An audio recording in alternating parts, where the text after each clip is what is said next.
ईश्वरा सर्वांना चांगली बुद्धी दे, आरोग्य दे, सर्वांना सुखात आनंदात ऐश्वर्यात ठेव.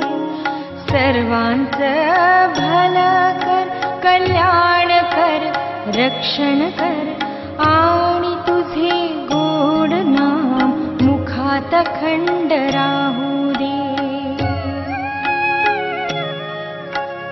हे ईश्वरा सर्वांना चांगली बुद्धी दे, आरोग्य दे, सर्वांना सुखात आनंदात ऐश्वर्यात ठेव.